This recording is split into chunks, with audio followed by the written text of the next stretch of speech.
Hello, नमस्कार और आदाब सब दोस्तों को। आपके दोस्त और गाइड इरफान की तरफ से आपके अपने चैनल एस्ट्रो एश्योरेंस के साथ एक बार फिर हाजिर हूँ।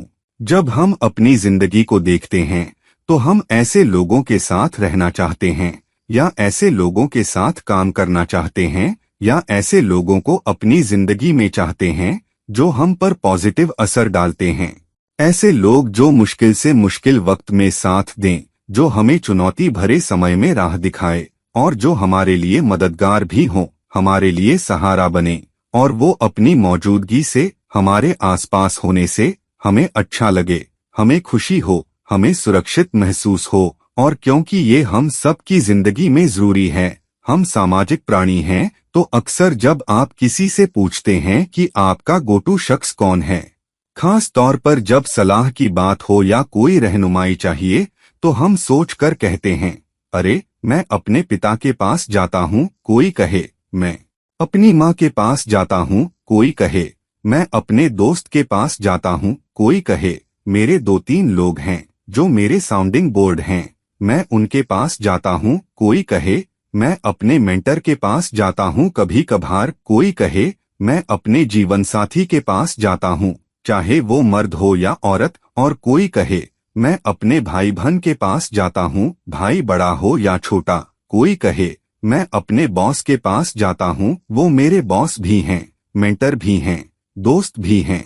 तो इस तरह हम कुछ रिश्तों के साथ कितने सहज हैं, उन पर कितना भरोसा है और वो हमारी जिंदगी में कितने शामिल हैं, ये सब अलग अलग है और हम समय समय पर अलग अलग लोगों के पास जाते हैं। लेकिन हमें ये कैसे पता चले, और वो भी यकीन के साथ, कि ये लोग हम पर पॉजिटिव असर डाल रहे हैं और हमें ये भी मालूम हो कि उनकी सलाह हमारे लिए काम करती है। अब हम ये मान लेते हैं कि क्योंकि ये लोग अपनी जिंदगी में सफल हैं, उन्हें सब कुछ सही लगता है, तो जब वो हमें बताते हैं कि ये शख्स तुम्हारे लिए सही नहीं है या ये नौकरी तुम्हारे लिए सही नहीं है, तो शायद वो सही कह रहे हैं और हम कभी कभी आंख बंद करके उनकी बात मान लेते हैं। लेकिन हम कितनी बार पीछे मुड़कर देखते हैं और सोचते हैं, क्या इस शख्स की सलाह ने सच में मुझ पर पॉजिटिव असर डाला है और मेरी जिंदगी में नेगेटिविटी की बजाय पॉजिटिविटी पैदा की है? तो इसका एक तरीका ये है कि पिछली 2-3 बार जब आप सलाह या रहनुमाई के लिए उनके पास गए और उस पर अमल किया, तो क्या उसका सही मायनों में पॉजिटिव नतीजा निकला?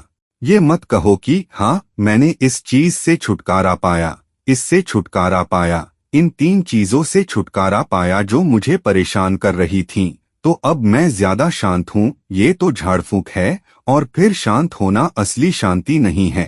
असली शांति तब है जब आप उस शख्स के साथ रहने को तैयार हो या उस हालात से इस तरह राजी हो कि वो रिश्ता पॉजिटिव हो जाए, वो सूरत-ए-हाल पॉजिटिव हो जाए, बजाय इसके कि आप भागें या तोड़े या नकार दें या कोई चीज फेंक दें और फिर कहें कि ये मेरे लिए पॉजिटिव हो गया। ये आप में पॉजिटिविटी नहीं है। तो अगर कोई आपको बार बार कह रहा है कि ठीक है, इसे फेंक दो, ये नौकरी छोड़ दो, इस शख्स के साथ काम मत करो, अपने इस जीवन साथी को छोड़ दो, तो आपको दोबारा सोचना होगा कि क्या ये आप पर सही असर है या नहीं। दूसरा तरीका ये है कि अपनी ज्योतिषीय कुंडली देखें और फिर उसे अपने तजुर्बात से मिलाकर देखें। तो ज्योतिष के हिसाब से अगर कुछ रिश्ते आपके लिए नुकसानदेह लगते हैं, आपको पटरी से उतारने वाले हैं और आप पर नेगेटिव असर डालने वाले हैं, तो ज्योतिषीय स्थितियां देखने के बाद आप जांच करें, मेरी कुंडली कह रही है कि ये खास रिश्ता मेरे लिए नुकसानदेह है, जहरीला रिश्ता है। और क्या सच में ऐसा है? चलो मैं पीछे जाकर देखूं और इस पर गौर करूं, और अगर दोनों बातें एक दूसरे से मिलती हैं, तो यही आपकी पुष्टि है कि आपको इस रिश्ते से ज्यादा सावधान रहने की जरूरत है। मैं ये नहीं कह रहा कि रिश्ता तोड़ दो, उनसे जुड़ी डोर काट दो, मैं ऐसा नहीं कह रहा। कभी कभी वो बहुत करीबी रिश्ते होते हैं। मैं ये कह रहा हूँ कि दूसरों पर इतना निर्भर होना बंद करो, खास तौर पर उन लोगों पर जो आप पर नेगेटिव असर डालने वाले, नुकसान पहुंचाने वाले या पटरी से उतारने वाले लगते हैं। तो चलो कुछ कुंडली स्थानों को देखते हैं कि कौन से रिश्ते हमारी ज्योतिषीय स्थिति से हमारे सामने आ सकते हैं। शायद हमें हैरानी हो कि हम पर किसका नेगेटिव असर हो सकता है, बशर्ते कि हम अपनी जिंदगी के तजुर्बात से भी इसकी पुष्टि करें। अब एक मिसाल लेते हैं, जब चंद्रमा आपकी कुंडली में नेगेटिव असर डालता है और फिर वो किस रिश्ते से जुड़ता है। मसलन हम जानते हैं कि चंद्रमा माता का कारक है, और अगर माता या चंद्रमा चौथा भाव का स्वामी भी है, चौथे भाव का स्वामी माता का कारक होता है, ये हमें मालूम है। तो मिसाल के तौर पर मेष लग्न वाले जातक के लिए चंद्रमा चौथा स्वामी भी है, और अगर चंद्रमा मातृकर्क भी है, जो सबसे ज्यादा अंशों वाला चौथा ग्रह होता है, जो माता या उसके रिश्ते को दर्शाता है। और अब अगर चंद्रमा किसी नुकसानदेह स्थान पर चला जाए, खास तौर पर किसी पाप ग्रह के साथ, मिसाल के तौर पर मेष लग्न वाले जातक के लिए जहां चंद्रमा चौथा स्वामी है, चंद्रमा 7वें भाव में तुला राशि में जाकर बैठता है, और वो भी राहु के साथ। अब मान लो कि वो स्वाति नक्षत्र में जाकर बैठता है, इसका चंद्रमा पर दोहरा असर होता है, मतलब कि राहु चंद्रमा को प्रभावित कर रहा है क्योंकि वो उसके साथ बैठा है। चंद्रमा स्वाति नक्षत्र में भी है, जो राहु का नक्षत्र है, तो वो आपका जन्म नक्षत्र भी बन जाता है। तो रिश्तों के लिहाज से, जुड़ाव के लिहाज से माता आपको प्रभावित कर रही है, या आपके रिश्तों को संभालने के तरीके को प्रभावित कर रही है। अब जितने पाप ग्रह डालेंगे, असर उतना ही ज्यादा होगा। तो एक पाप प्रभाव ये है कि चंद्रमा तुला राशि में जाकर बैठा, जो शुक्र के अधीन है, और शुक्र उसका सबसे बड़ा शत्रु है। दूसरा, वो राहु के साथ युति में बैठा, राहु ज्योतिर्मयों को ग्रहण करता है, ये हमें पता है। तीसरा, चंद्रमा स्वाति नक्षत्र में बैठा, जो राहु का है, और राहु आपका जन्म नक्षत्र है। मान लो आप पर मंगल का दृष्टि असर भी है पहले आधे से, या शनि या सूर्य का भी कोई भी एक और पाप ग्रह जो पहले से पाप स्थिति में और इजाफा कर रहा है, तो इसका मतलब हो सकता है कि आपका घर प्रभावित हो रहा है, आपका घरेलू माहौल प्रभावित हो रहा है, आपके रिश्ते प्रभावित हो रहे हैं, शायद आपकी माता की वजह से। ये बहुत मजबूत इशारा है आपकी माता की तरफ, या किसी ऐसे शख्स की तरफ जो माता जैसा हो, या जिसे आप माता की तरह मानते हो, या कोई बहुत सीनियर शख्स जो आप पर बहुत नर्म असर डालता है लेकिन गहरा असर डालता है। तो अगर वो मातृकर्क भी है, तो उस पर दोहरा असर पड़ता है कि वो वही हो सकता है जो आप पर नेगेटिव असर डालता है, वो वही हो सकता है जो हर कभी कभार आपको राह दिखाता है, इस शख्स के साथ मत रहो। तुम इतना वक्त क्यों बिता रहे हो? ये शख्स तुम्हें इतना क्यों बुलाता है? तुम उस शख्स के साथ क्यों हो? तुम किसको डेट कर रहे हो? तो हर कभी कभार माता का दखल, माता के सवाल भी बहुत हो सकते हैं। तो इन स्थानों से बहुत सावधान रहें। ये हमारे लिए अहम रिश्ते हैं, हम इन्हें तोड़ नहीं सकते। फिर हम क्या कर सकते हैं? हम बहुत सावधान रहें कि हम अपनी जिंदगी में कितना दखल देते हैं। भाई बहन, या तो छोटे भाई बहन या बड़े भाई बहन, या शायद दोस्त भी, या पड़ोसी जो हम पर असर डाल रहा हो। तो ये निर्भर करता है कि स्थान कैसे और क्या है।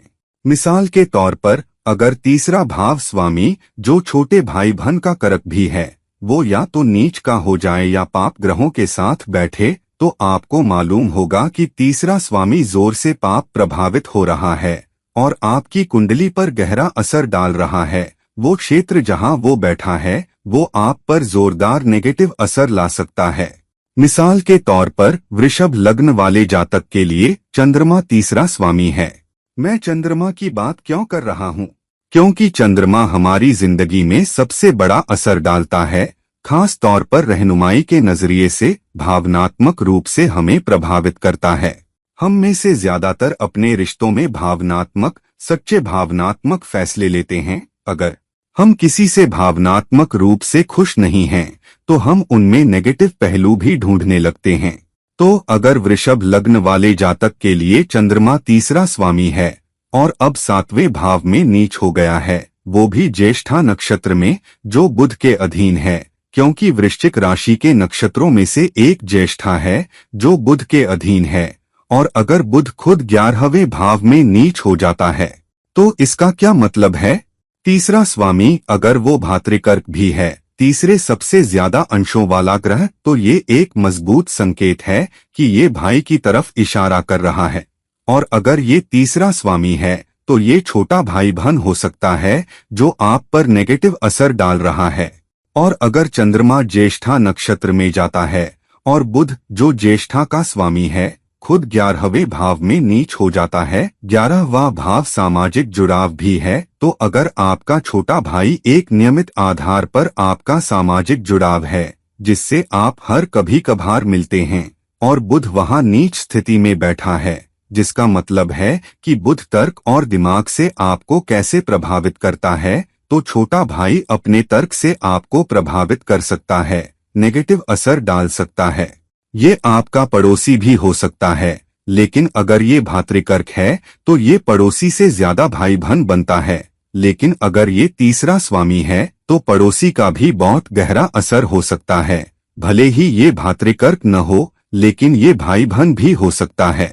और अगर राहु या केतु, खास कर केतु, तीसरे भाव से खुद 5वें दृष्टि से चंद्रमा पर नेगेटिव असर डाल रहा है, तो वो दूसरों के साथ अच्छे रिश्तों, 7वें भाव के अच्छे जुड़ाव को नकार रहा है क्योंकि नेगेटिव असर है। और इसके ऊपर अगर कोई और पाप ग्रह उस पर दृष्टि डालता है, मसलन शनि उस पर दृष्टि डालता है वृषभ लग्न वालों के बावजूद, लेकिन क्योंकि वो चंद्रमा के लिए शत्रु है तो वो नेगेटिव असर ला सकता है, तो ये छोटे भाई बहन या पड़ोसी की तरफ मजबूत इशारा हो सकता है। या अगर ये भातृकर्क है तो ये बड़ा भाई बहन भी हो सकता है, खासकर जब चंद्रमा ज्येष्ठा नक्षत्र में जाता है जो बुध के अधीन है और बुध 11वें भाव में नीच हो जाता है, जो सिर्फ सामाजिक जीवन और दोस्त ही नहीं बल्कि बड़ा भाई बहन भी होता है। और अगर ये कनेक्शन है, ये स्थान है, और अगर इसकी पुष्टि नवांश D9 चार्ट से भी होती है तो ये और भी ज्यादा ताकतवर हो जाता है, संभावना ज्यादा है और व्यक्ति को और सावधान रहना चाहिए और जांच करनी चाहिए और पुष्टि करनी चाहिए कि क्या सच में वो किसी पड़ोसी या पड़ोसी जैसे शख्स पर निर्भर है जो आसपास रहता है, या कोई जिससे आप नियमित रूप से मिलते हैं, जो आपके ऑफिस के माहौल, काम के माहौल में आपके करीब है, या कोई दोस्त जो पास रहता है और पड़ोसी बन जाता है। और क्योंकि 11वां भाव भी शामिल है तो वो दोस्त भी हो सकता है, पड़ोसी भी हो सकता है, छोटा या बड़ा भाई बहन भी हो सकता है। तो अगर ऐसा है तो सावधान रहें और फिर पुष्टि करें कि क्या उनकी सलाह ने सच में आपको गिराया है। और भविष्य में आप इस बात का और ज्यादा ध्यान रखेंगे कि आप अपनी जिंदगी के अहम फैसले लेने में उनके असर को कितना इस्तेमाल करते हैं। अब आप कैसे देखेंगे कि बॉस या सीनियर सहकर्मी या काम से जुड़ा कोई असर है जो आप पर नेगेटिव असर डाल रहा है। अब मान लो अगर आपका 10वां स्वामी खुद नीच हो जाता है और 10वें भाव में पाप ग्रह बैठे हैं, अगर राहु या केतु के अलावा और भी पाप ग्रह 10वें भाव में बैठे हैं तो ये एक चुनौतीपूर्ण कारक हो सकता है। मिसाल के तौर पर मिथुन लग्न वाले जातक के लिए बृहस्पति आपके 7वें भाव और 10वें भाव दोनों का स्वामी है, तो सामने वाले लोग जिनके साथ काम करते हैं और आपका बॉस, क्योंकि बृहस्पति 10वां स्वामी है और बृहस्पति 7वां स्वामी भी है। और अगर शनि भी दृष्टि डालता है मान लो लग्न से 10वें भाव पर, तो ये पक्का कारक है। ये बॉस, काम पर सीनियर सहकर्मी या कोई काम वाला, काम पर कोई व्यक्ति जिसे आप ऊपर देखते हैं, कोई मेंटर, यहाँ तक कि कोई सहकर्मी जो रहनुमाई के लिए आपका सहारा है, हो सकता है। तो अगर बृहस्पति 10वां स्वामी 8वें भाव में नीच हो जाता है जो अड़चनों, चुनौतियों, मुसीबतों का भाव है, तो ये बॉस, ये सीनियर सहकर्मी आपकी सफलता, आपके विकास, आपकी तरक्की में रुकावट बन सकता है। और इसके ऊपर अगर लग्नेश भी 10वें भाव में नीच हो जाता है, बुध 10वें भाव में नीच हो जाता है, तो ये उस पाप कनेक्शन में और इजाफा कर सकता है जो ये सब चीजें पैदा कर रही हैं। तो अगर ऐसा है तो बहुत सावधान रहें क्योंकि बॉस, सीनियर या सीनियर मेंटोर हमारे लिए अहम होते हैं। हम नियमित रूप से उनके पास जाते हैं, खास तौर पर करियर की सलाह के लिए, कभी कभी निजी मामलों पर दोस्ताना सलाह के लिए भी। तो अगर बॉस या सीनियर नेगेटिव असर डालते हैं तो सावधान रहें, क्योंकि वो काम और निजी जिंदगी दोनों में बहुत नुकसानदेह कारक बन सकते हैं। अब आपके पिता या पितातुल्य शख्सियत या आपके गुरु कब आप पर नेगेटिव असर बन सकते हैं?